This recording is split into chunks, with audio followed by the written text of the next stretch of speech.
Di sebuah kota kecil di Sumatera Utara, tepatnya di Pematang Siantar, hidup seorang anak laki-laki dengan tubuh mungil, namun semangat luar biasa besar. Namanya Riko Simanjuntak.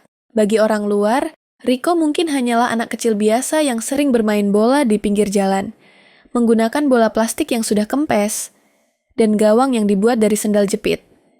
Tapi bagi mereka yang mengenalnya Riko adalah anak yang berbeda. Ia punya tekad yang sulit ditemukan, bahkan pada orang dewasa. Lahir pada 26 Januari 1992, Riko tumbuh di tengah keluarga yang sederhana. Tak ada kemewahan, tak ada lapangan rumput yang terawat, tak ada sepatu bola bermerek. Hanya ada impian yang besar, dan keyakinan bahwa suatu hari nanti, dunia akan mengenalnya karena sepak bola. Tapi jalan ke sana bukanlah jalan tol yang mulus. Ia bukan anak hasil akademi besar. Ia bukan remaja yang dilirik tim-tim muda nasional. Justru sebaliknya, ia sering diremehkan. Tubuh kecilnya menjadi bahan candaan. Banyak yang bilang ia tidak akan mampu bersaing di dunia sepak bola profesional. Namun, Riko tahu satu hal, kecepatan, kelincahan, dan semangat juang tidak bergantung pada ukuran badan mereka tumbuh dari hati.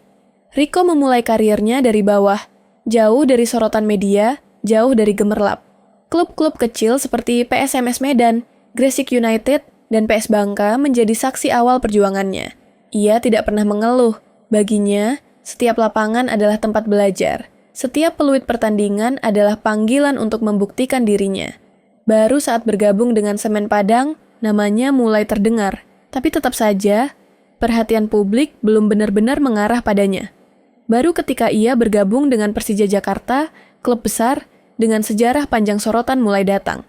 Dan Riko, ia menjawab tantangan itu dengan performa luar biasa. Dengan tubuh mungilnya, Riko menjadi motor serangan Persija. Ia bukan hanya cepat, ia cerdas dalam membaca permainan. Ia bukan hanya lincah, tapi juga tak kenal lelah. Musim demi musim, ia mencatatkan assist, mencetak gol, dan menjadi momok bagi pertahanan lawan. Hingga akhirnya, pada 2018, ia mengantarkan Persija menjadi juara Liga 1. Sebuah pencapaian yang bukan hanya milik klub, tapi juga pembuktian pribadi.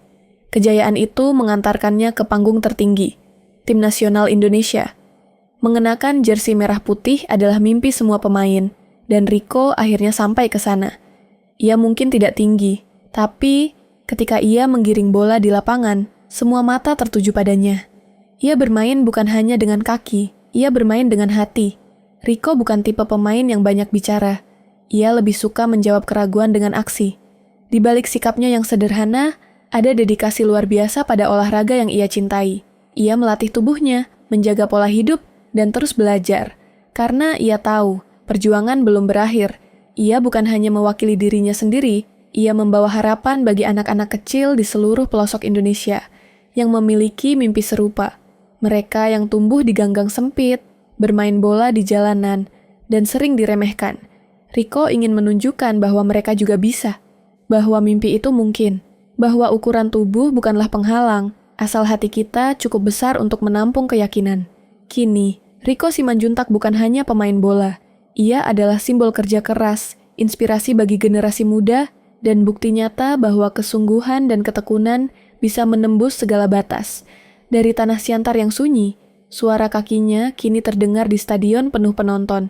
Dari gang sempit masa kecilnya, ia kini berlari di lapangan-lapangan terbaik negeri. Dan dari seorang bocah kecil dengan bola plastik, ia menjadi pahlawan sepak bola Indonesia. Inilah kisah Riko Simanjuntak, anak kecil dengan mimpi besar, dan ia belum selesai. Kalau kamu punya kisah perjuangan yang enggak kalah inspiratif, baik itu kisah kamu sendiri, orang di sekitarmu, atau pemain bola yang kamu kagumi, jangan ragu untuk share di kolom komentar.